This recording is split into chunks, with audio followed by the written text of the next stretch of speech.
More running around here. We got Zach. He's running the power washer. Cooper is greasing this planter.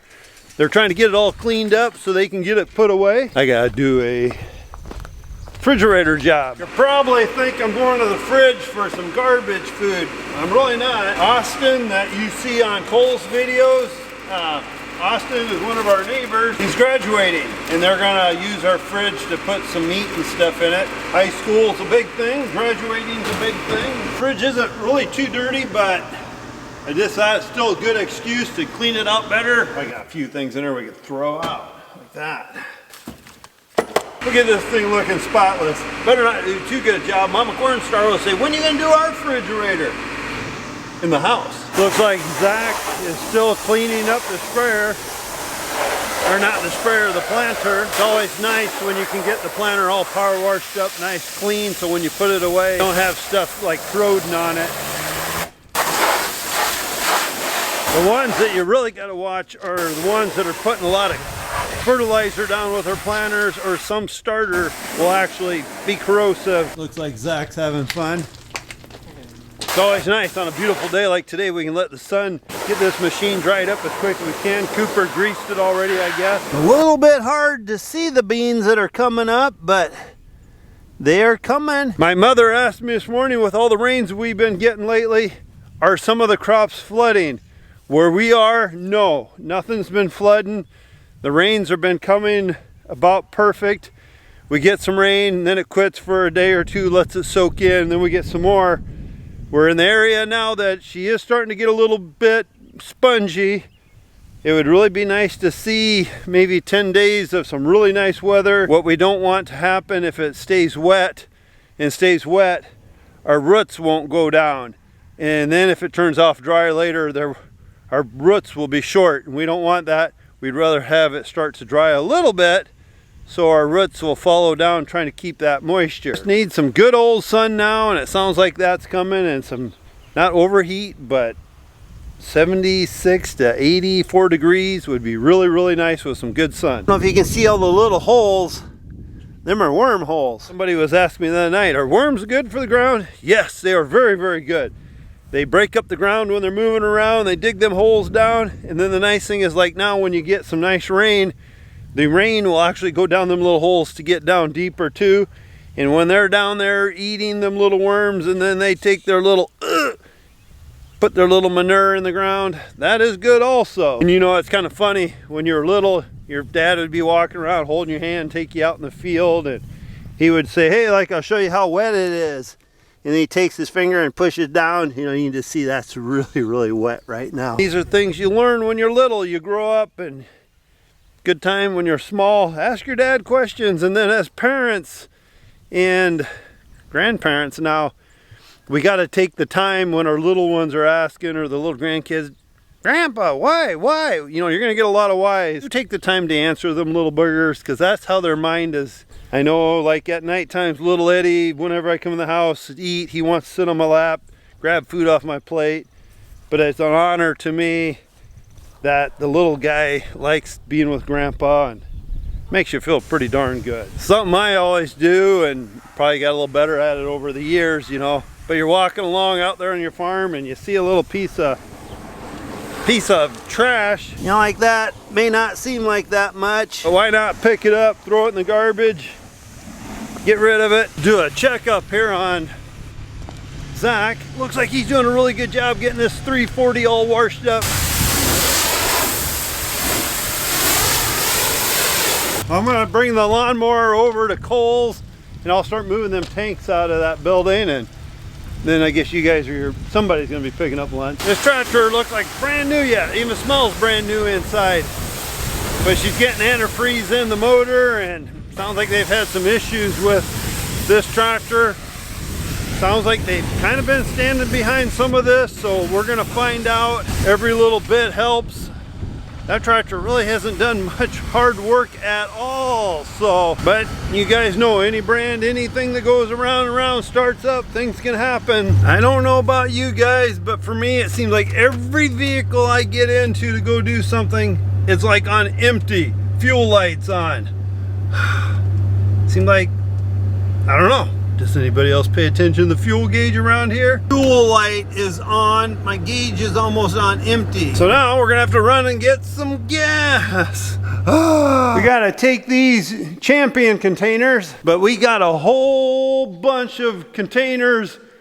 We gotta get them outside so we can make some room for moving equipment around in here. So we got a bunch of them to move. This is what I'm doing, is bringing these seed boxes from inside the machine shed here at Kohl's, getting them outside. So trying to get all the Champion stuff out here, so when they're able to come down with our semi, they'll haul all these away. So I'm just making trip after trip, getting all this stuff out here. It's got to be done.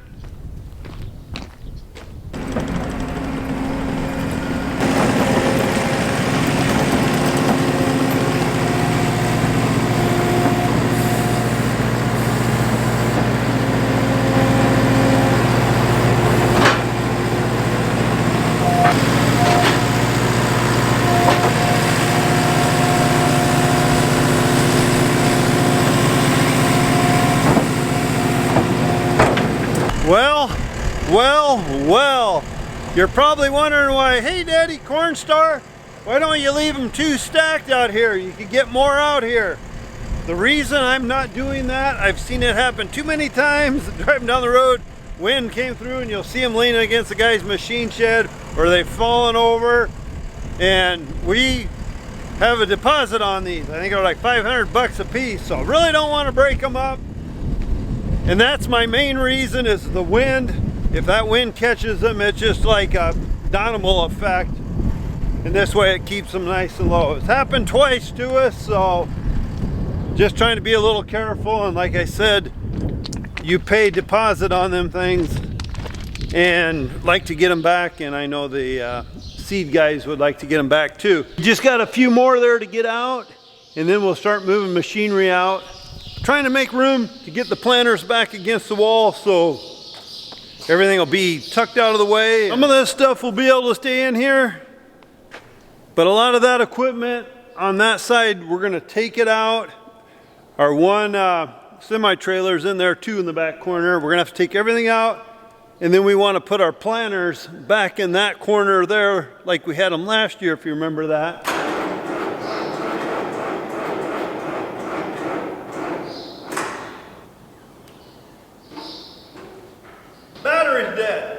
Dead. Yeah. Hey Coop, when you guys come over, do you want to bring the battery charger to the little John Deere's dead?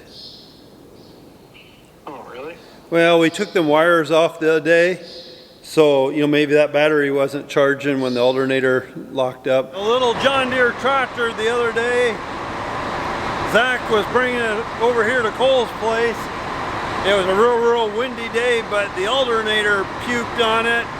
And it actually almost went up in fire. So we ran to town, got a new alternator, changed it on the road, but we didn't hook the wires up. It kind of melted the wires a little bit, so we want to redo them before we put her back together, I guess. We got one planter in. Figured it's kind of with it rainy outside. Well, it ain't rainy out or we wouldn't be doing this, but with it raining yesterday, sounds like most places around here picked up over 2 inches, 2¼ inches. So now we got the little planter in here, and as far as I know, it's all ready to go for next spring for planting season.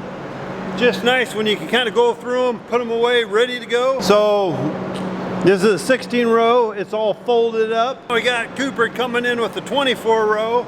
That's been gone through, looked over, it should be ready for the season. It's kind of something like a planter like this.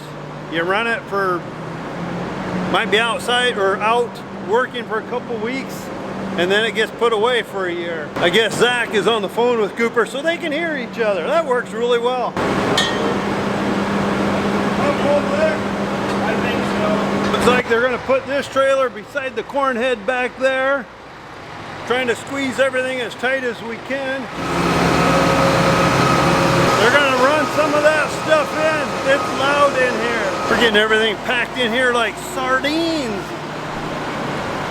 Hey guys, I was gonna take a quick moment to talk to you here, and I know, you know, like where I'm at, you always think when you get a phone call, like a voice message or something, they're honest people. Text message, gotta be an honest person.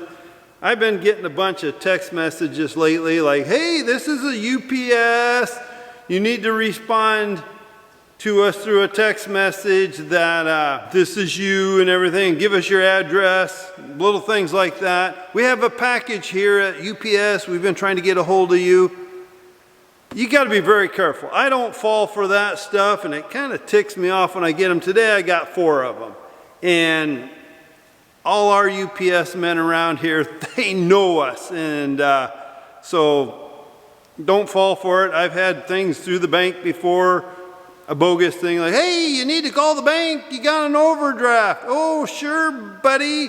You want me to text you back? Well, why don't I? And give you my account number. There again, everybody in our bank knows me. The bankers know me. They all know my cell phone number. They would call me and say, hey, DC, what in the world happened? You overdrafted or something. You know, they would call me. Or you'd get a letter in the mail and then call who you know to talk to. But today I was getting some calls from some different numbers. Hey, it's Steven at the tax group at 702-213-9936, calling about your past filings. Not sure if you may still have any past taxes due or if you took care of that already. You can give me a call back if you still need assistance, and we can get you help you get you enrolled into the Fresh Start program, which would basically make any amounts owed, large or small, non-collectible. So it doesn't take very long. You could finally get rid of this burden for many years previous, and we'll help you out there too. So. But I got that same message today, 4 different numbers, and they were like New York numbers. Now, come on, they want you to call back because it is easy to get an IRS bill or something like, hey, they're going to forgive it. I've just seen some crazy things going on lately, and so I want everybody to be very, very, very, very careful. So be careful, guys. I really want you to be careful. I know, like, a lot of us, you just think whoever we're talking to, they're honest people and stuff. There's a lot of people out there that would smile from ear to ear if you give in to them. So I want to give a big thank you to everybody that's taken time to watch Goofy me, and I have fun. And like I said, this is me every day. I'm just a crazy person. So talk to you guys later.